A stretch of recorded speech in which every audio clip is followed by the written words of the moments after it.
Monstruos de cemento. Lagos artificiales gigantes.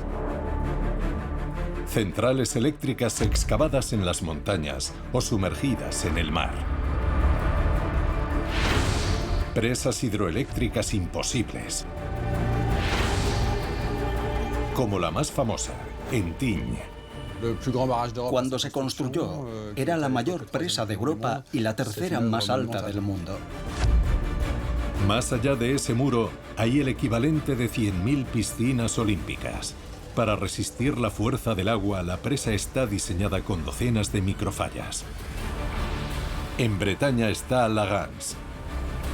Bajo este puente se encuentra la primera presa del mundo en producir electricidad exclusivamente con las mareas, que están entre las más altas del planeta. Mientras Lagans es un titán de los mares, la presa de Gosselin es su equivalente en las montañas. Ostenta el récord absoluto en términos de cemento. El agua que se precipita desde la presa acciona unas turbinas de más de 20 toneladas de peso, lo que la hace igual de poderosa que un reactor nuclear. Tignes, Lagans y Gosselin. 3 presas, 3 obras maestras de la ingeniería civil. Presas de récord.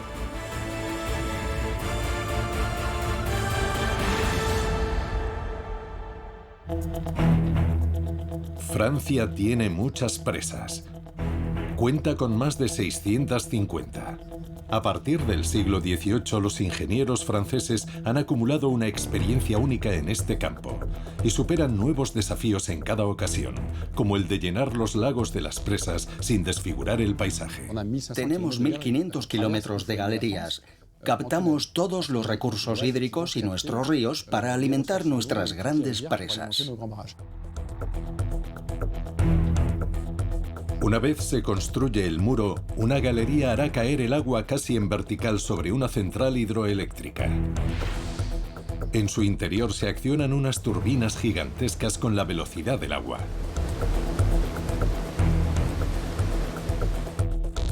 El chorro llega a 500 kilómetros por hora. Las piezas móviles de la turbina han de estar perfectamente ensambladas. Son unas máquinas ajustadas al milímetro, solo que con piezas de hasta 100 toneladas. Es una fábrica de electricidad de tamaño XXL. En 1952, Tignes bate todos los récords. Francia no había ideado nunca una estructura que requiriese tantos materiales para alcanzar las dimensiones planeadas. La presa puede contener una cantidad descomunal de agua. Al abrirse las compuertas, esta se dirige hacia una galería subterránea. Una vez en la central, el agua pone en marcha las turbinas, produciendo así electricidad. Después de la Segunda Guerra Mundial, las necesidades energéticas de Francia no dejan de aumentar. Las autoridades se centran en el potencial de la topografía del país. Hay que sacarle partido a lo que se tiene, y tenemos valles y cursos de agua. Tras peinar todo el territorio francés en busca de posibles emplazamientos, se llega a esta conclusión. Hay una región que se presta a la perfección al proyecto, Saboya, y en particular la zona montañosa situada al suroeste del macizo del Mont Blanc. En el periodo de entreguerras ya se identificó la zona como una ubicación ideal para construir un embalse. En el valle de Chevril hay un río, el Isère. Si un muro pudiera contener su cauce, se podría utilizar para llenar un embalse detrás de la presa. Pero hay otra fuente que todavía es más potente. Eso sí, está a más de 2.000 metros de altura. La fuente principal del embalse es el deshielo. La combinación de ambas fuentes de agua se puede usar para crear un lago artificial detrás del futuro muro. Y hay otro recurso más. Al fondo del valle de Chevril, las montañas forman una esclusa natural.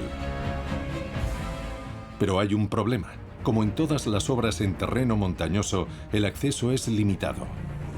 Las carreteras son impracticables para los grandes camiones, las grúas y demás maquinaria aparatosa.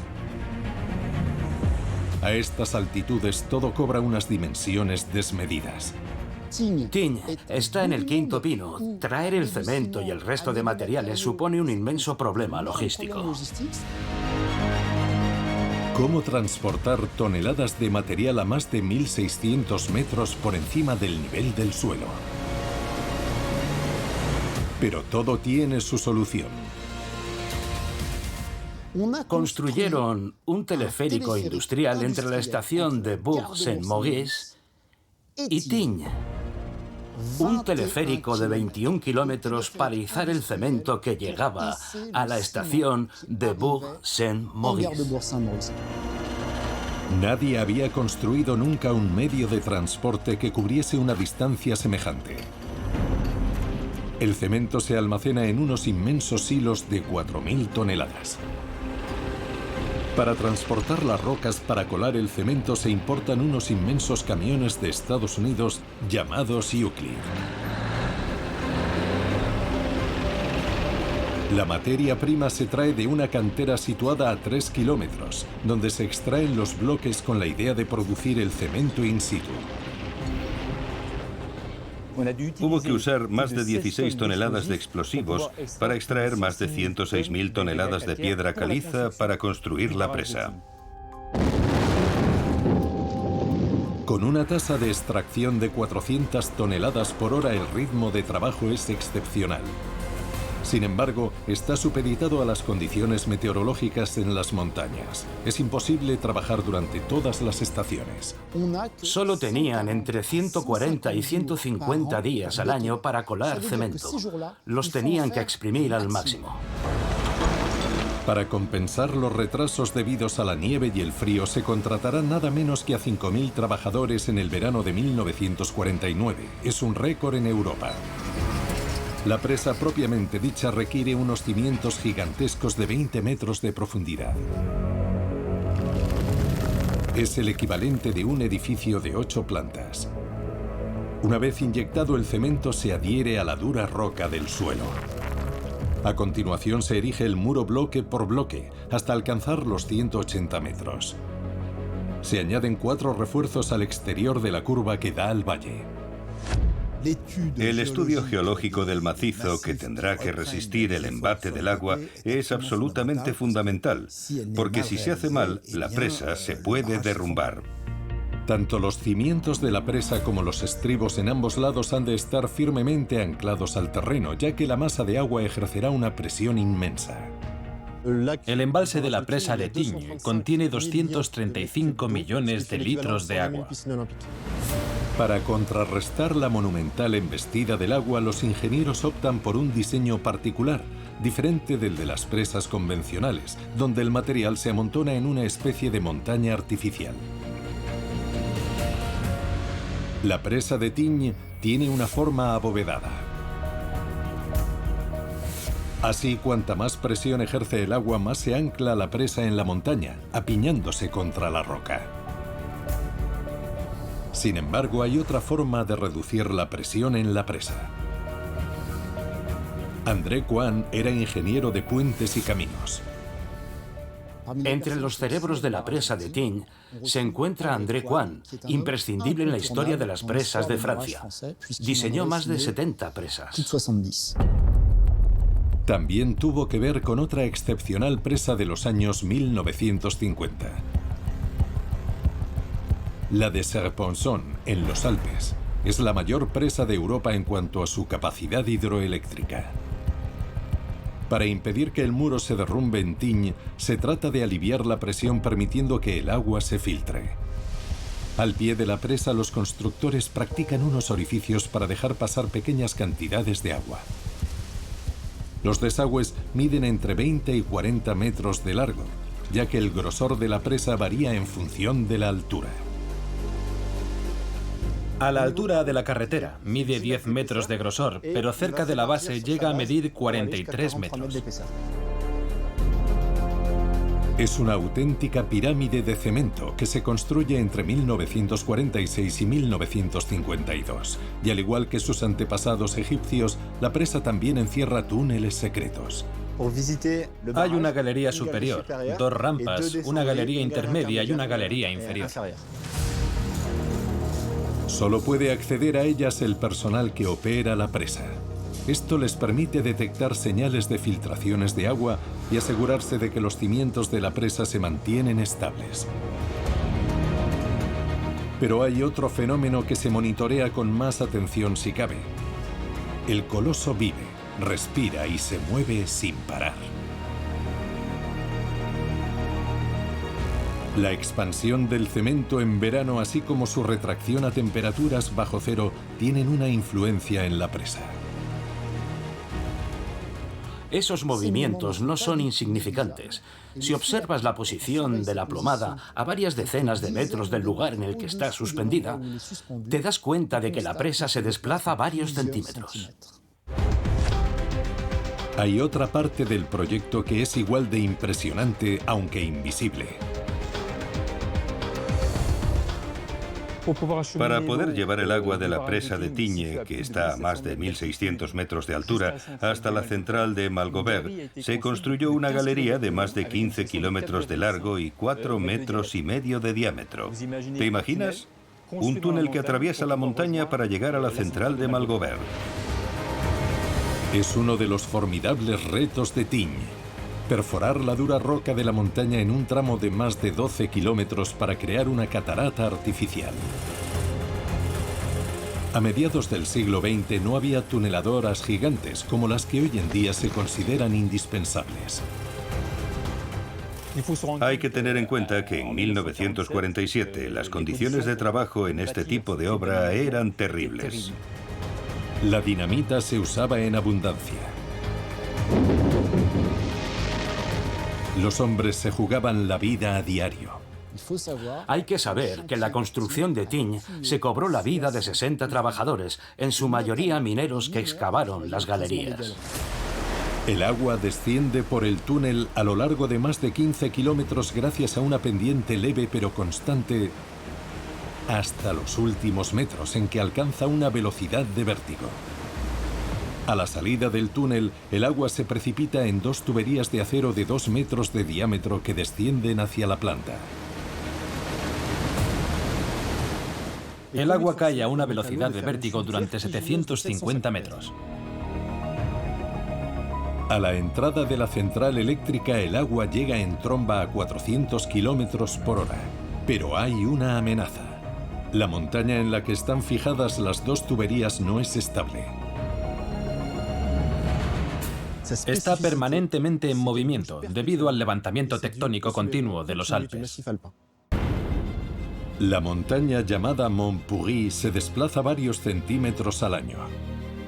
Para evitar que se rompan las tuberías, los ingenieros han añadido unas bases en la ladera, unos bloques de cemento de unos 10 metros de profundidad que se mueven a la vez que el terreno. El sistema garantiza que la central esté constantemente abastecida. Eso sí, una vez llega el agua hay que frenarla. Así que hay grifos, y sus dimensiones también son de récord. Cada grifo pesa más de 20 toneladas. El agua pasa por una superficie de 2,2 metros. Así que son unas válvulas de mucho cuidado. Son fundamentales para la producción hidroeléctrica y están diseñadas para lidiar con la tremenda avalancha de agua que se forma a 15 kilómetros de distancia. La presión es de 73 bares, o sea, 20 veces más potente que en las canalizaciones ordinarias. Para cerrar la válvula se utilizan unos contrapesos de más de 2 toneladas cada uno a razón de 2 por tubería. Se izan con gatos hidráulicos para dejar pasar el agua y se bajan para bloquearla. Los grifos alimentan 4 turbinas hidroeléctricas. Cada una de ellas cuenta con 2 ruedas que hacen girar un eje con un alternador.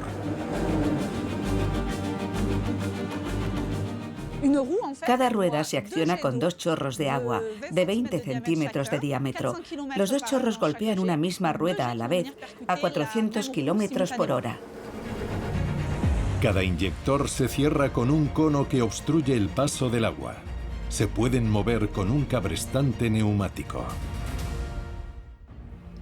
Cuando se retira el cono, el agua puede pasar y cuando se bloquea el agujero, impide el paso del agua.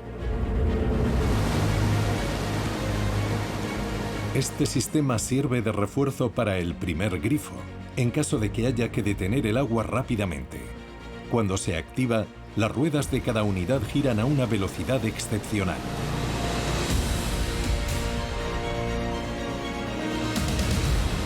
Una vez se cierra el inyector, lleva 1 hora detener una rueda.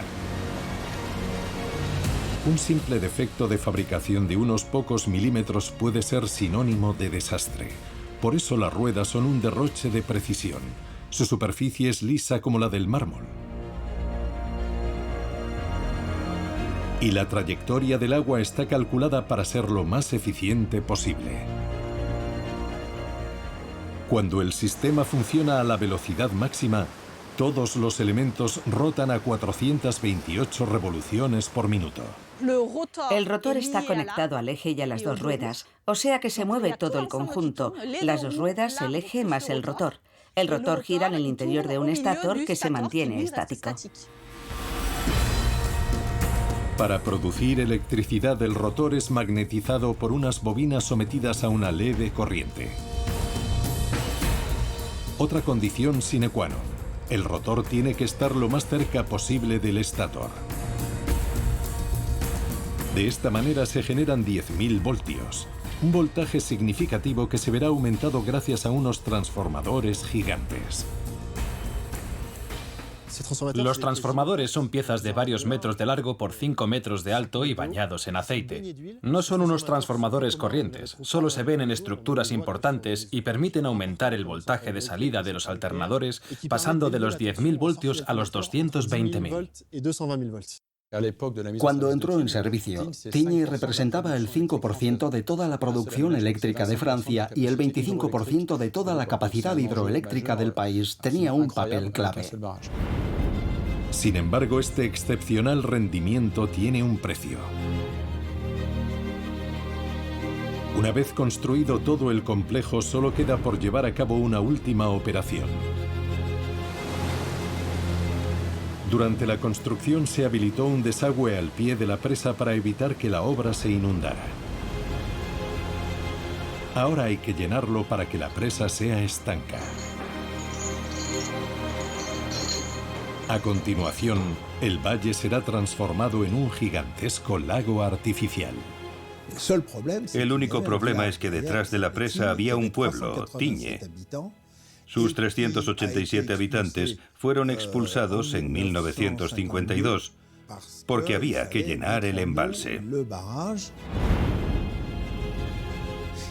En aquel entonces los métodos eran un tanto rústicos. Expulsaron a todos los habitantes casi por la fuerza de las armas y dinamitaron la iglesia y la aldea. Casas, tiendas, no queda nada en pie.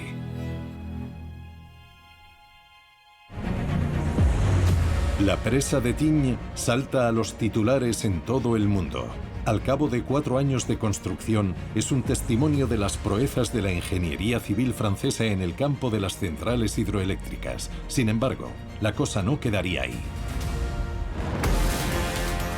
En 1955, 3 años después de la inauguración de Tignes, se decide construir una presa todavía más grande. Una vez más, los ingenieros tendrán que superarse.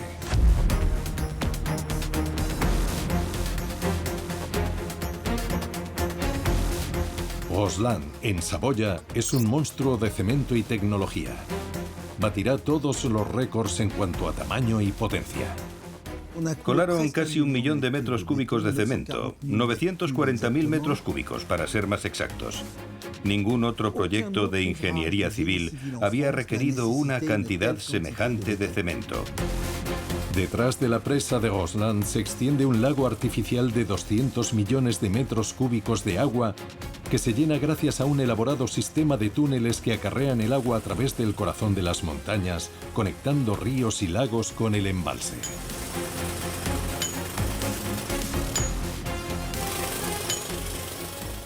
Hacen falta 54 kilómetros de galerías para derivar toda esa agua al embalse. La última galería que excavan mide 15 kilómetros y su objetivo es llevar el agua de la presa hasta una planta hidroeléctrica disimulada en la ladera de la montaña. Una vez allí, unas gigantescas turbinas equipadas con ruedas de 20 toneladas se accionan con la potencia del agua.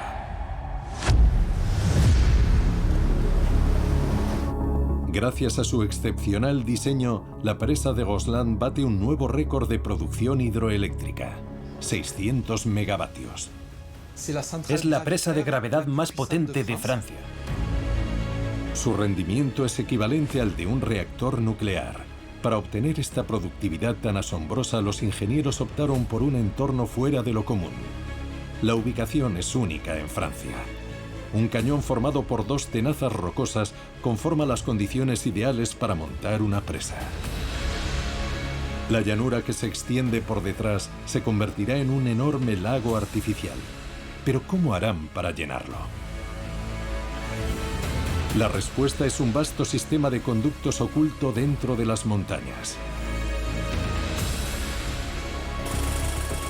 Para conectar las cerca de 15 fuentes de agua, los mineros excavan todo un circuito de galerías y túneles. Por fuera nada es visible. Sin embargo, es todo un laberinto tallado en las profundidades rocosas.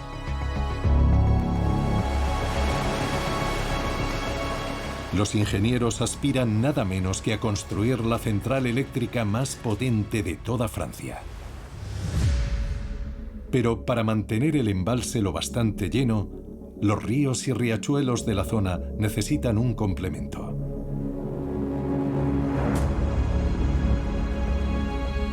¿Qué configuración les permitirá disponer de una reserva aún mayor de agua? Los ingenieros de Gosselin tienen una solución, y es espectacular. Gosselin consta en realidad de 3 presas. Gosselin forma parte de una red de presas. Está la de Saint-Guérin, con una altura de 1.550 metros. Esta presa de Arco tiene una capacidad de 15 millones de metros cúbicos de agua. Con una altura de 70 metros y una longitud de 250 metros con un paisaje de postal, es una de las presas más bonitas de Francia. Luego está la de Gitas. La construcción de esta presa arranca justo después de encargarse la de Gosselin en 1963. También es una presa de Arco, y aunque es ligeramente más pequeña que la de Saint-Guérin, tiene más o menos la misma capacidad. Los dos embalses comunican con Gosselin a través de 1,6 kilómetros de galerías. El conjunto de galerías asciende a una longitud de 40 kilómetros. Para evitar transformar el paisaje en un panorama de tuberías gigantes, los constructores deben excavar en las profundidades de la roca. Era una labor propia de mineros. Excavar galerías es un trabajo que se hace a la luz de las lámparas, en medio del humo y el polvo.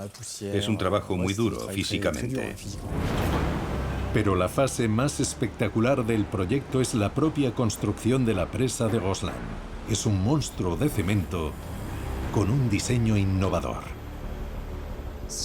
La presa de Gosselin es famosa sobre todo por su estética. Es a la vez una presa de contrafuertes y una presa de arco. Es un arco perfecto.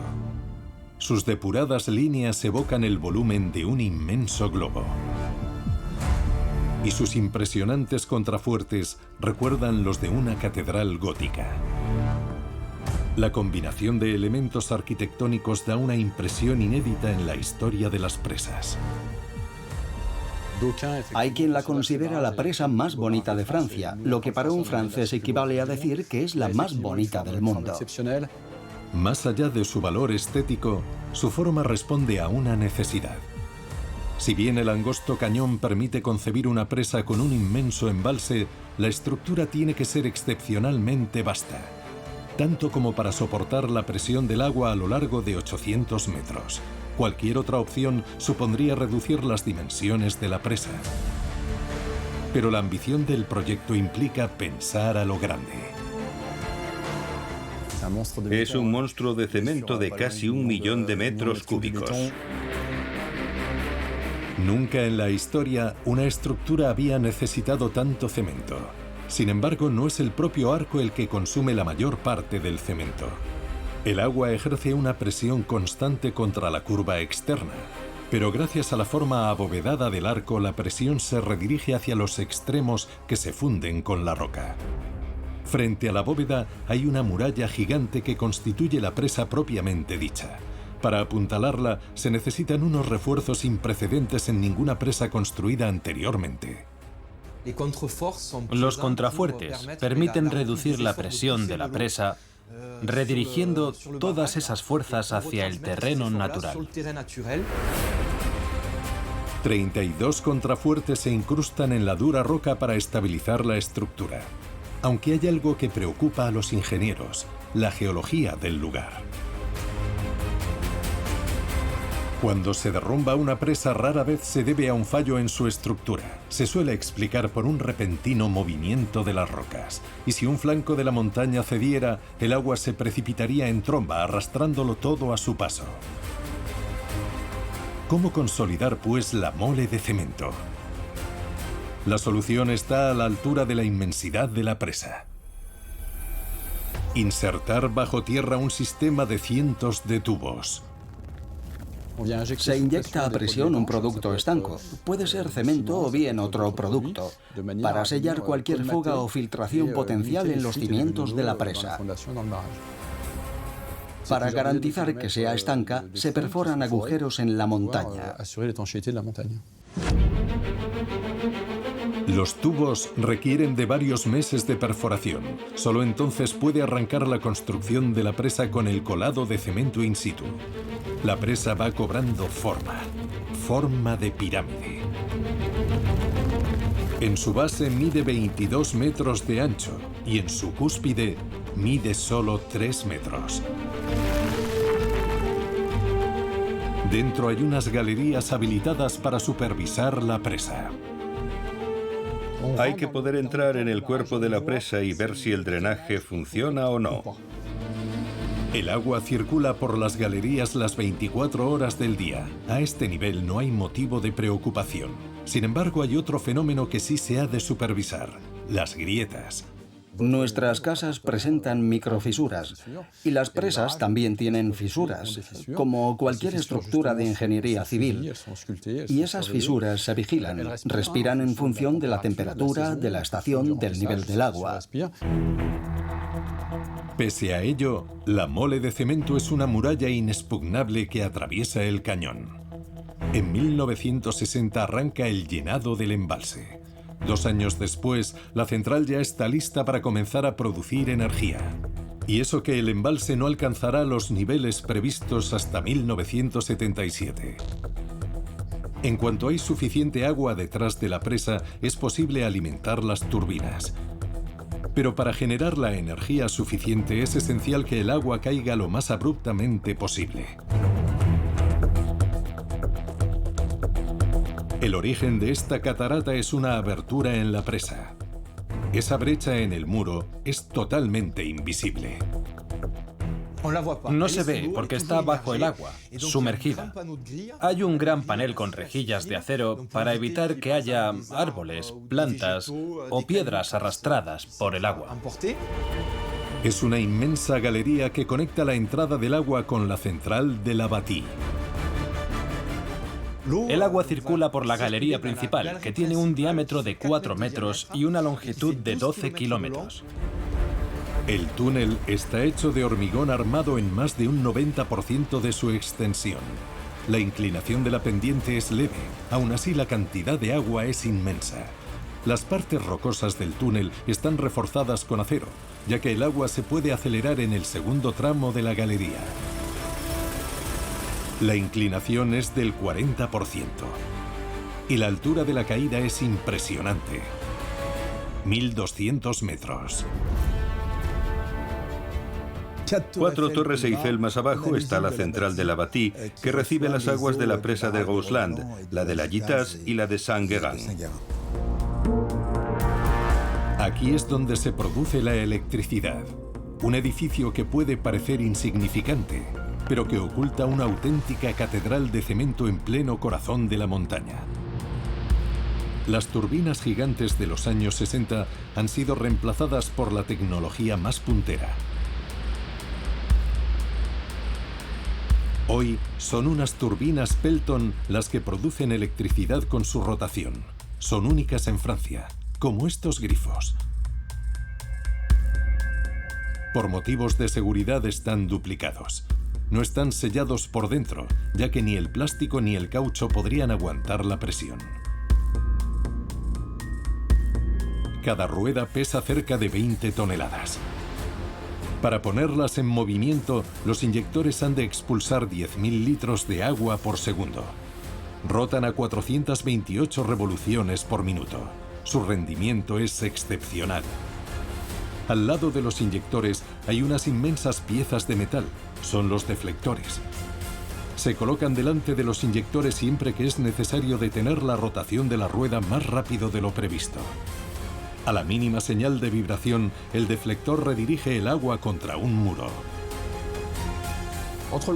Entre el momento en el que se decide detener la máquina y su completa detención pasan unos 30 minutos, ya que la inercia de la rueda es enorme. El agua es expulsada de la central a través de un conducto de más de 1 kilómetro. Pero las cantidades son tan grandes que los ingenieros se enfrentan a un problema. ¿Cómo liberar miles de litros de agua por segundo en el río sin provocar un maremoto? La respuesta radica en un estanque que hay cerca de la planta. Esto nos permite operar la central a plena potencia, si es necesario. En vez de devolver de golpe toda esa agua al río Isère, una parte se almacena en un estanque de retención. Es un prerequisito fundamental para que todos los elementos operen de manera simultánea. Cada una de las 6 unidades será encendida y apagada una media de 500 veces en un solo año. Esto exige una eficiencia extrema de las ruedas, pero también del alternador. Mientras las ruedas rotan en los niveles inferiores, 10 metros por encima, se produce la electricidad. El rotor rota dentro del estator, una pieza colosal de 130 toneladas. Equivale a más de 100 coches apilados uno encima de otro. Gracias a los componentes magnéticos, las fuerzas líquidas y mecánicas se transforman en energía casi al instante. La electricidad que se produce a la altura del alternador sale por lo que llamamos barras colectoras. Son unos grandes conductores de cobre que conducen la electricidad hasta el transformador. Dentro de estos bloques hay aceite y filamentos enrollados, pero también circuitos de refrigeración en caso de que surja cualquier problema durante la producción. Es preciso poder controlar el calor liberado en caso de una avería repentina. Aquí también, el agua de las montañas es una baza. En cuanto el agua atraviesa las turbinas, hay unas bombas en el canal de evacuación que derivan el agua hasta un estanque tampón, situado a varias decenas de metros por encima de la central. El uso del agua ya turbinada para enfriar el generador es una de las claves del fantástico rendimiento anual de la central. La Bâtie bate todos los récords de productividad. 600 megavatios en menos de 13 minutos. Equivale al consumo anual de todos los hogares de Saboya. Lo mismo que un reactor nuclear. Gosselin es una formidable central de energía renovable, pero hay otra megaestructura capaz de disputarle el título. Nada en ella es ordinario. En 1961, unos ingenieros inventan la presa invisible. La presa de Lagans es un coloso sumergido de 750 metros. La central mareomotriz de Lagans es una primicia mundial. Al ser subacuática, la central está perfectamente integrada en el paisaje. Para la mayor parte de la gente no es más que un vulgar puente. No se imaginan todo lo que se esconde debajo. La producción de la planta equivale al consumo de una ciudad de 220.000 habitantes. Su ubicación pasa por ser una de las decisiones más asombrosas que se han tomado nunca. Se decidió bloquear el estuario de Gans para construir una presa gigantesca e instalar un número de turbinas mayor al de cualquier otra central eléctrica en Francia. Una presa suele tener entre 3 y 4 turbinas. En la Gans hay 24. Por primera vez la producción de electricidad se basaba en el uso de las mareas. La presa aísla el mar de la cara interior del estuario. Si el nivel del mar desciende durante una marea, la masa de agua detrás del muro no se ve afectada. El resultado es una diferencia significativa en el nivel del agua a los dos lados de la presa. 13 metros y medio, eso es como un edificio de 4 o 5 plantas, es colosal. La diferencia de altura y el poder añadido de las corrientes propicia una inmensa afluencia de agua que pone en marcha unas ruedas de 4 metros de diámetro conectadas a un alternador. Así se produce electricidad. Es un proceso único a esta escala. Es la primera central mareomotriz del mundo. La segunda no se construyó hasta 2011 en Corea del Sur. Y con razón. Pocos entornos son tan favorables como este a medio camino entre las ciudades de Dinard y Saint-Malo. Es la ubicación más idónea del mundo para este tipo de instalación. La central sirve de principal proveedora de electricidad para la región de Bretaña. Además del fuerte oleaje, la proximidad con el consumidor es otra de sus bazas. Fueron unas obras titánicas, realizadas entre 1961 y 1966. La primera fase es primordial.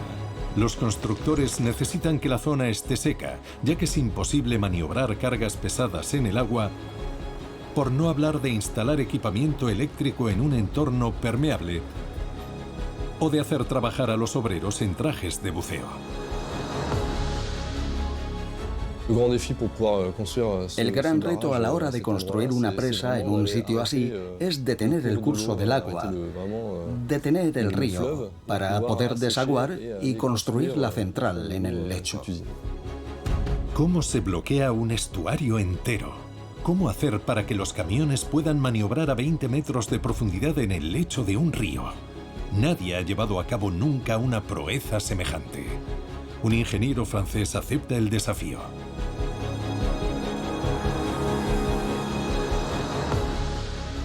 Albert Cacot fue uno de los mayores ingenieros franceses del siglo XX. Tuvo una idea excepcional. Pensó, vamos a despejar un área de 10 hectáreas en pleno mar. Así que creó los célebres pozos de cimentación de Cacot, que son unas columnas cilíndricas de 9 metros de diámetro que se prefabrican en tierra y luego se remolcan ahí donde se las necesite. Son unos cilindros huecos que se sumergen en el agua, permitiendo a los obreros descender en un sistema a presión.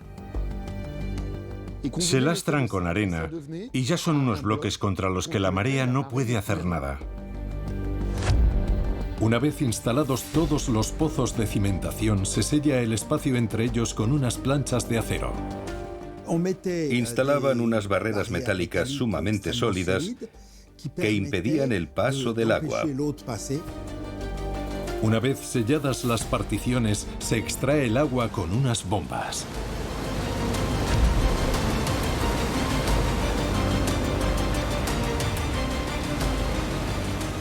La proeza de Cacot es que consiguió imaginar ese proceso. Concibió algo que nadie había hecho antes. La idea de drenar parte del estuario salta a los titulares en todo el mundo. Los ingenieros de todos los continentes quedan impresionados con lo que ven.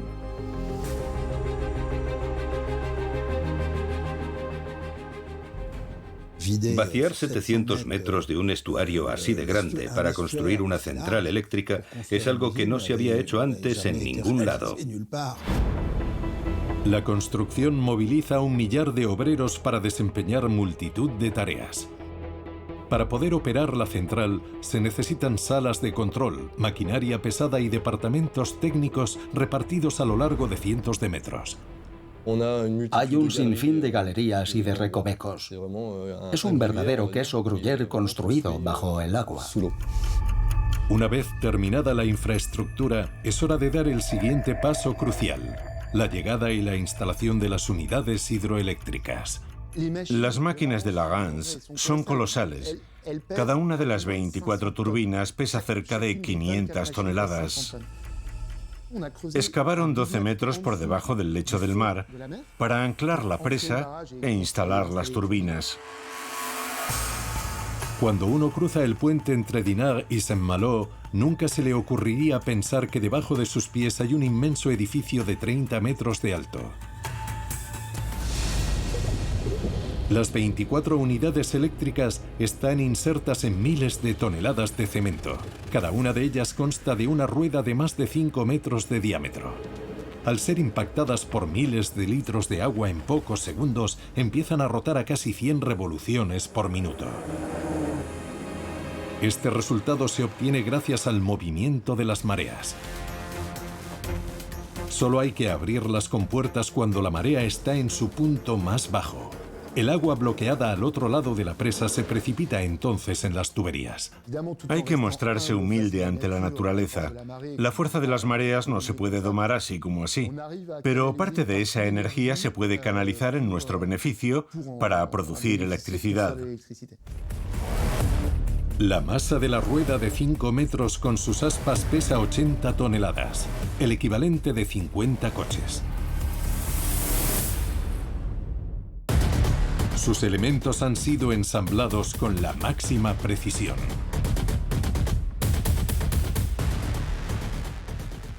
Entre la rueda y el conducto hidráulico por el que pasa el agua hay un intervalo de apenas 4,5 milímetros. Lograr operar estas máquinas con tanta precisión es toda una hazaña. Y más si tenemos en cuenta que en los años 60 no tenían ordenadores que les ayudaran con sus cálculos. Todo se hizo a mano. Hablamos de unas ecuaciones increíbles para calcular cuál es la mejor forma de recuperar toda esa energía. Delante de la rueda se colocan unas grandes aspas para regular el flujo del agua. Cuando se cierran, se solapan unas con otras para poder interrumpir por completo la llegada de agua. Para realizar el mantenimiento, las instalaciones se tienen que proteger del agua. Las aspas forman un escudo. Los técnicos tienen que poder acceder de manera rápida y segura para supervisar las instalaciones. Detrás de esta inmensa rueda de 5 metros de diámetro está el cuerpo de la máquina. Se puede descender incluso cuando los coferdanes no están cerrados y todo el conducto está lleno de agua. Es como entrar en un submarino. Para impedir que se filtre el agua a través de una pequeña grieta en el cemento, las instalaciones están presurizadas a 2 bares. Unos sensores comprueban la temperatura, las vibraciones de la unidad y muchos otros datos. Con todo, sigue siendo esencial la verificación visual, tanto de la maquinaria como de la estructura en sí. La estructura de cemento está acribillada de galerías que permiten comprobar que la presa aguanta. Al estar expuesta a las mareas más altas del mundo, requiere un control continuo. Gracias a las mediciones que efectuamos todas las semanas, vemos que la presa vive al ritmo de las mareas. O sea que la presa es sólida. Las turbinas, en cambio, son más frágiles.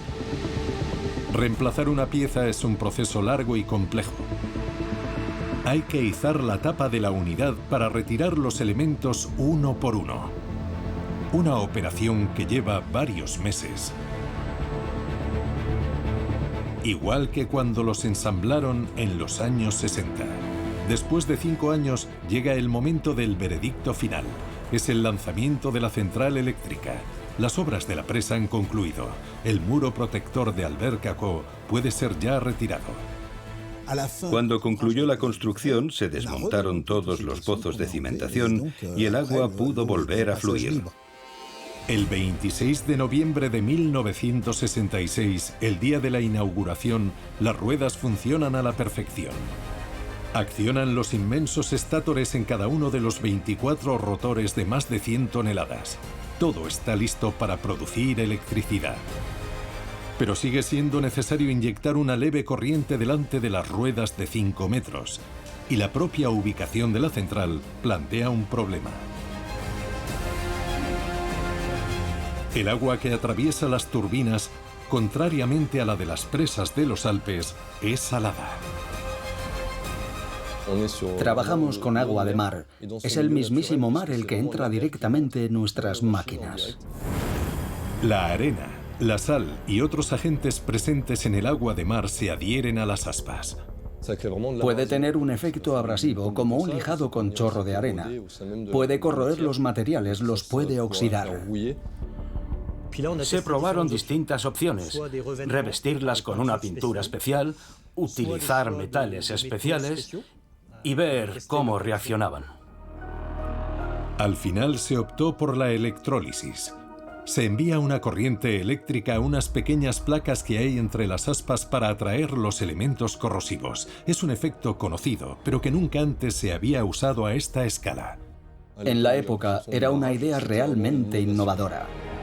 No contentos con eso, los ingenieros fueron aún más lejos en la gestión de los niveles del agua. Las unidades no solo producen electricidad, también sirven como bombas que absorben el agua para acelerar el desnivel entre los dos lados de la presa.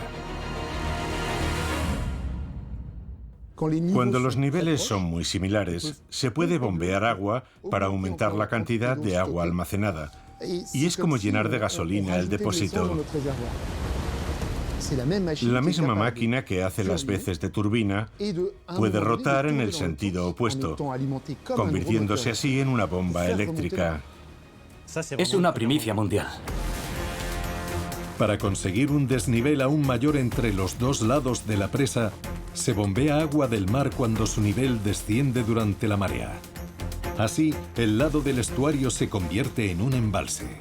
Cuando la diferencia supera los 10 metros, las compuertas se abren y el agua regresa al mar pasando por las 24 turbinas hidroeléctricas.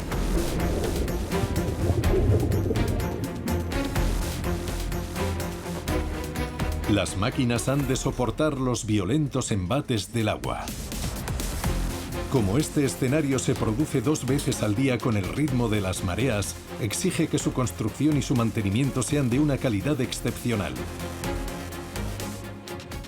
Las máquinas están sometidas a una presión muy importante en una dirección, cuando el agua se precipita en las turbinas, y luego en la fase de bombeo, cuando el agua las empuja en dirección opuesta.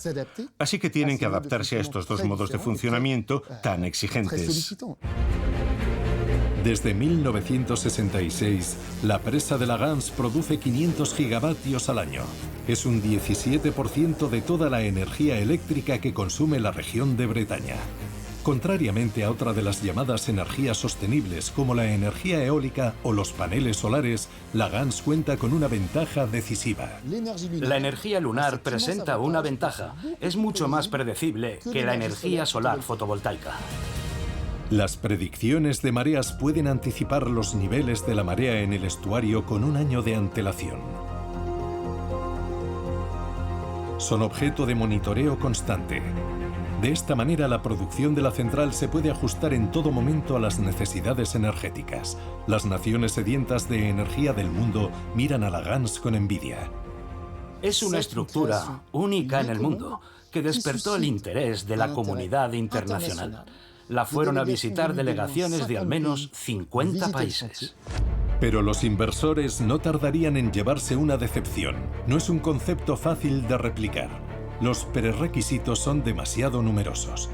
La proximidad de los consumidores potenciales, una fuerte variación de las mareas y un estuario ni demasiado profundo ni demasiado ancho. La combinación es demasiado compleja. Solo Corea del Sur logrará copiar la fórmula 50 años más tarde. En el mundo de la hidroelectricidad, la Gans sigue siendo una leyenda. La ventaja de una presa es que basta con abrir la válvula y en cuestión de minutos se desata toda la potencia de las turbinas hidroeléctricas. La presa de Tignes, con sus 180 metros de alto, la más alta de Francia.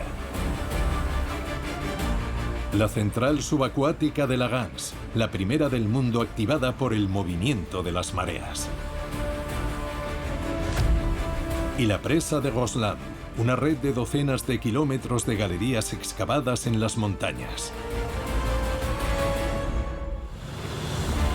3 presas de récord. Fueron diseñadas para durar 100 años. Pero su solidez y su excepcional productividad les permitirán operar durante mucho más tiempo.